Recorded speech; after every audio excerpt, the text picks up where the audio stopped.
Hello बच्चों, केबी learning में आपका स्वागत है। आज हम लोग Lucent high school English translation जो डॉक्टर आर के शर्मा के द्वारा लिखा गया है उसका एक्सरसाइज 16 बनाएंगे। और ये जो 16 लेसन में है वो है पास्ट टेंस का वाक्य है और इंट्रोगेटिव सेंटेंस है।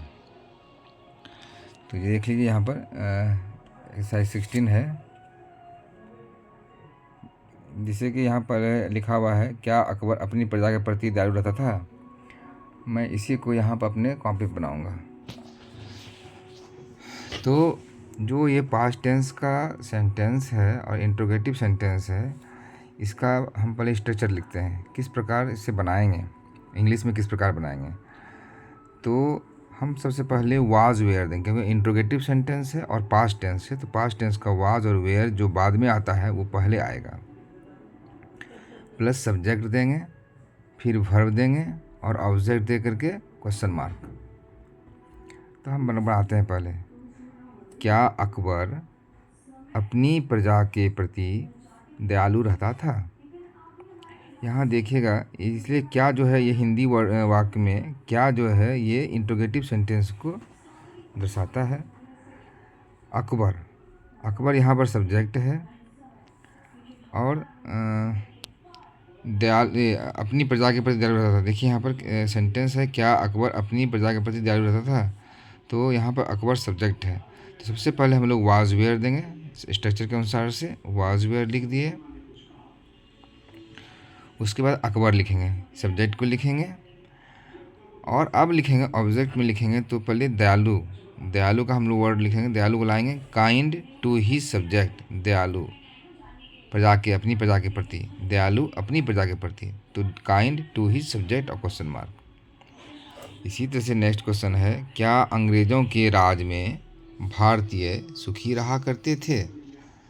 तब देखिए यहाँ भी इंट्रोगेटिव सेंटेंस है। तो सबसे पहले भारतीय के बारे में बताया गया। यहाँ सब्जेक्ट है भारतीय,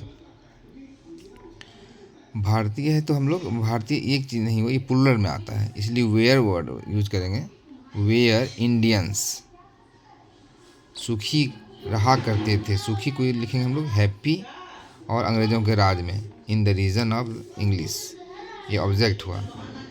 पहले वेयर लगाए, सब्जेक्ट लगाए, फिर वर्ड हैप्पी आया, सुखी के बदले में हैप्पी आया और ये ऑब्जेक्ट आया। थर्ड है, क्या प्राचीन काल में लोग नेक और ईमानदार होते थे।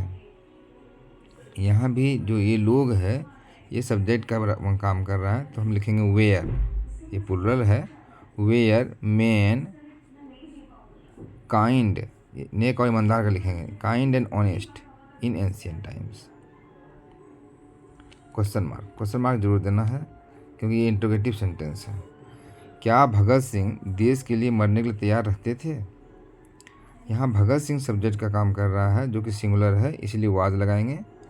वाज भगत सिंह मरने के लिए तैयार को पहले लिखेंगे to be ready to die, to be ready to die मरने के लिए तैयार, for the country question mark.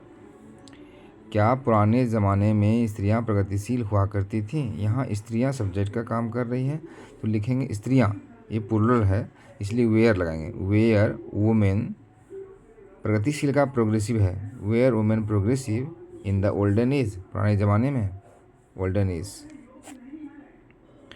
क्या मुग़ल काल में लोग खुश रहते थे। यहाँ लोग जो है सब्जेक्ट है और ये प्लूरल है, इसीलिए वेयर लगाएंगे। वेयर मैन खुश रखना, तो happy in the reason of Mughals, Mughal question mark. क्या वह दिनकर की कविताएं पढ़कर प्रेरित होता था।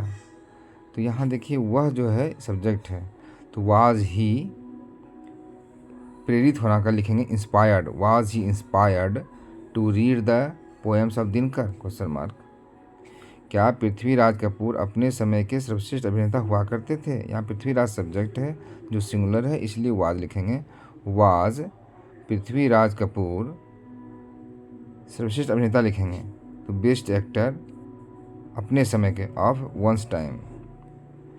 क्या नरगिस अपने समय की सुंदरतम अभिनेत्री हुआ करती थी। यहाँ नरगिस सब्जेक्ट है, इसके अनुसार से वाज आएगा। Was Nargis most beautiful actress of once time, सुंदरता अभिनेत्री का होगा most beautiful actress of once time. तो यहाँ इस तरह से हम लोग एक्सरसाइज 16 का ट्रांजेक्शन बना चुके हैं। अब अगले दिन एक्सरसाइज 17 बनाएंगे। Thank you.